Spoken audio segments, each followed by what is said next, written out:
तो गाइस आज है सोमवार, जो कि होली के बाद पहला सोमवार पड़ा है। तो जिसमें कि शीतला माता की पूजा होती है। बासी खाना बना, शाम को खाना बना के रख देते हैं। बसोड़ा माता भी बोलते हैं कई लोग इसे, और बसोड़ा माता के नाम से जानी जाती हैं ये। तो कई लोग तो रात को खाना बना के रख देते हैं, और हमारे यहाँ भी ऐसा ही होता है। शाम को मैया का प्रसाद बन जाता है। प्रसाद में गुंजिया, पुए, पूड़ी, अठावरी, छल्ले, यही सब होता है। तो ये सब बन के रख जाता है। और अगले दिन सुबह सुबह बिना नहाए धोए, जब बासी माँ का वो पूजना है, तो बिल्कुल उसी तरीके से हम लोग पूजते हैं।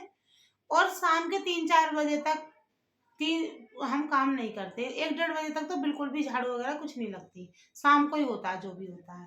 तो मैं आपको माता के बारे में बताना चाह रही हूँ कि एक बारी माँ ने क्या किया। ये कहानी सच है, भले आप सर्च कर लेना। ऐसा नहीं है कि मैंने कुछ अलग से बनाई है, मेरे को पता है इसलिए मैं आपको बता रही हूँ।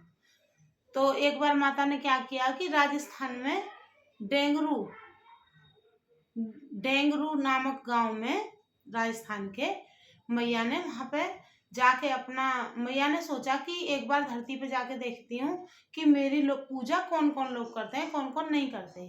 तो मैया राजस्थान के गांव में गई। वहां पे उन्होंने जाके अपना, सबसे पहले तो अपना वेशभूषा बदला, एक बुढ़िया के रूप में हो गई कि अगर मैं इसी रूप में रहूंगी तो हर कोई मुझे पहचान जाएगा।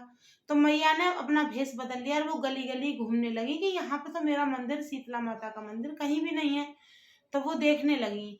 तो वो निकल के जा रही थी, तो एक घर से ऊपर से किसी ने चावल का गर्म पानी, जो माड़ करके चावल बनाए जाते हैं, उनका गर्म पानी माँ के ऊपर डाल दिया। अब उनके फफोके पड़ गए। वो पूरे गांव में चिल्लाने लगी, रोने लगी कि देखो मेरे जलन हो रही है, कोई मुझे बचा लो। उनको किसी ने नहीं देखा। अब वो गांव से बाहर निकल आई, तो गांव के बाहर एक झोंपड़ी थी जिसमें एक कुम्हारिन रहती थी। तो उन्होंने कहा कि माँ, आप मेरे घर आओ, मैं आपकी सेवा करूंगी। आपको जलन हो रही है, दिक्कत हो रही है, तो मैं आपके दवाई लगाऊंगी। अब वो अपने घर पे ले गई। पहले तो उसने ठंडे जल से माँ को स्नान कराया, स्नान करा दिया। उसके बाद में उसने, जैसे राजस्थान में राबड़ी मशहूर है, तो उसने राबड़ी और दही माँ को खिलाई, जिससे उन्हें ठंडक पहुंची झालों में। और उसके बाद में उसने कहा कि, जैसे बड़ी बूढ़ी थी तो बोली कि अम्मा आपके बाल बिखर रहे हैं, लाओ आपके बाल संभाल लो। अब वो जैसे बाल संभालने लगी तो उसने देखा कि यहाँ पे पीछे की तरफ एक आंख दिखाई दी उसे, तीसरी आंख। तो उसने समझा कि ये कोई भूत पिशाच है। वो देख के भागने लगी वहां से। अब भागने लगी तो माँ ने तुरंत अपना वही रूप कर लिया जो शीतला माँ का रूप है, 4 भुजा और सुंदर सुंदर आभूषण पहन के माँ उसके सामने आ गई और बोली कि मैं कोई भूत पिशाच नहीं हूँ बेटा, मेरे से डरने की कोई जरूरत नहीं है, और इधर आ, मैं तुझे अपने बारे में सारा बताती हूँ। तो मैया ने बताया कि मैं ऐसे ऐसे धरती पे आई हूँ, मैंने देखा मेरा यहाँ इस गाँव में कोई मंदिर है कि नहीं है, और तेरी सेवा से मैं बहुत प्रसन्न हूँ, तुझे जो मांगना है मांग ले। तो सबसे पहले तो माँ ने झाड़ू ली और उसके गधा खड़ा था, जो कि आप देखते होगे कि माँ शीतला माता गधे पे सवार है।